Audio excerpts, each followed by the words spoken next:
The planting season has finally started for me. It's mid-May, and the temperatures are just right.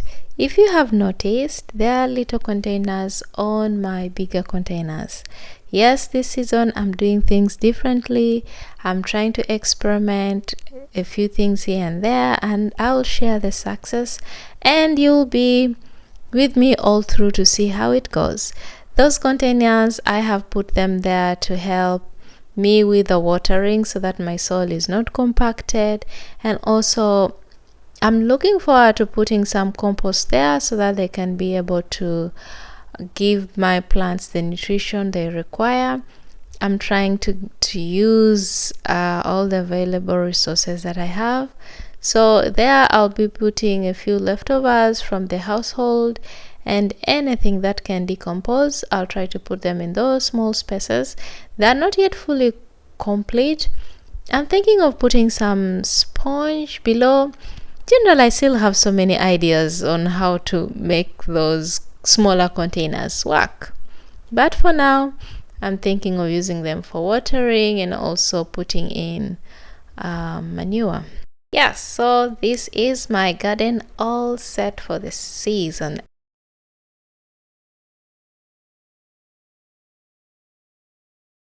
And let's check out how my garden looked like the previous season. Yes, this was last year, 2023. And this was how my garden looked like a little sometime deep into the season. I had some peppers, I had some Swiss chard, I had rosemary, I had tomatoes, that there is kale, I had zucchini. I could say it was a beautiful season. I cannot complain much. And yes, I had peppermint. Yes, there it was. And I had some sage, that is Swiss chard.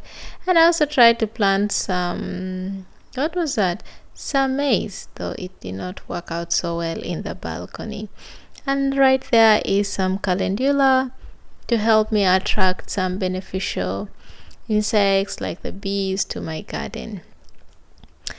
Yeah, otherwise this is how my garden looked like last year. And this year, basing on last year, some crops did not work out. For instance, those onions did not reach maturity. For some reason, I did not see any bulb, they just died out. And for the cucumber, it also did not work out. I did not see any for some reason. So cucumber this season, it's not one of my crops that I am adding. And as you can see, those flowers, they don't look so strong. So that's one of the reasons I've also put in those small inner containers as you saw previously. And the plants last year generally were not as strong as the plants that I have had in my garden before, as you'll see further in the video. And yes, this was my kale. Last year I had plenty of kale to eat. I thought they would withstand the winter. Yes, they survived winter at almost negative 24 degrees. That's what we had last winter here in Sweden, I think. At least 24 degrees, negative 24 degrees Celsius, really cold. They survived, but they died out. I think the temperature slightly became warm, and then it again froze back. When that started picking up, it froze again. So they came off winter and they couldn't their systems just couldn't work, so they just died out. But I'll see how it happens this year. And yes, that's my maize. I did not harvest it last year, but it was good to have it in the garden. My sunflowers as well, I had them. It formed a head, but I think the temperatures also dropped. But yes, that's it. I'm just excited to be gardening, to be able to see plants grow, to be able to walk into my small balcony, just look at my plants. When I feel a little bit like, oh, life is going too fast, I just go to my garden, touch a few plants here and there, and life goes back to normal. Yes, those are my plants from last year. I think that was early in the season. Yeah, when plants were still, picking up. I remember that was my basil and some peppermint. Yeah. I'm also looking forward. I don't know if it will come up, but I hope it can come up. My peppermint, it will be really nice. And those are my indoor herbs. Yes, and that is me harvesting my crops. Yeah, harvesting the label of the what is it called? Harvesting some crops. Yes, it's amazing to be able to harvest, plant, harvest, and just pick what you know you're going to have for 1 or 2 meals straight up from the garden. Yeah, it's just like it's a different kind of feeling. You just know exactly what you put in your crops, what you've planted, and it's fairly, I could say it's fresh. It's just fresh. It is as natural as it can be. Today there's a lot of complications with the kind of foods we buy.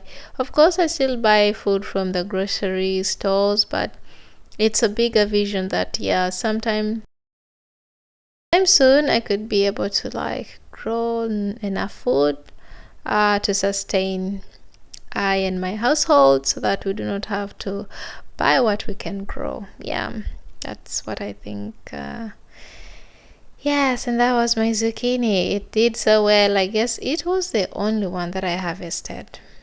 Yes, the others, for some reason, the flowers just kept maturing at different stages, so I couldn't like hand pollinate them in time.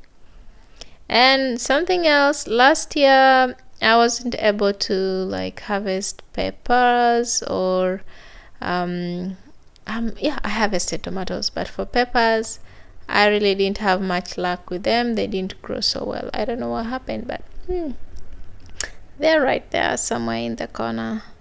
I wasn't able to harvest them, but as a farmer, we say you never give up. You keep trying. If it doesn't work this year, and if it worked before but they say it didn't work, you can try again. But if it didn't work, maybe after a few trials you could change up and try something else. And yes, those are my chili peppers. Yes, and something else I could say, for some of my crops, as you'll see later on, for instance, the peppers, I use seed from like the peppers I buy from the grocery store. If I buy a paprika and it looks good, it's big, it looks nice, I love the color, I preserve the seeds and I use it for planting. So even the ones that I've planted this season, they're from the grocery store. And yes, this is looking back in 2022. I think when I had my first garden, I started my plants indoors and it was an amazing year. It was beautiful. I had like a lot of learnings to do, but the crops were beautiful. They were really beautiful. I loved the tomatoes. They just, like as you see forward, the harvest was amazing. The plants were just so healthy. And looking back, I think last year I did not give the foods enough food, like enough nutrients. That's why this year I am giving them compost. I'm using all the kitchen biodegradable materials to give them nutrition in all ways. This was last year. No, not last year. This was in 2022. And I had the biggest bell peppers. Like, they were bigger than those from the grocery stores. And yet, they were just growing in my balcony, just out there. They were totally delicious. And at one point, I was even afraid. Not like afraid, but when you love something too much and then you don't want to pick it. That's the kind of feeling I had, but in the end, I had to eat it. I had to harvest it and then prepare some food with it. But it was really a good harvest. And I think in 2023, that was last year, I planted lots of them and it didn't go so well. But I'm just happy that I'm planting it again this year and let's see how it goes. Same as tomatoes. I had a lot of tomatoes in 2023. I know 2022, but in 2023 we had little, but they ripened, which is good. In 2022, I had so much, but they ripened from indoors. Either way, I'm just happy that I had. It's amazing being a farmer. It's amazing being able to grow your food in the balcony. It takes it keeps you busy with a purpose, and yeah, you get to eat nice food right straight from the garden, and it also helps you save costs, especially now that the cost of living is up to the roof. Thank you. See you next time.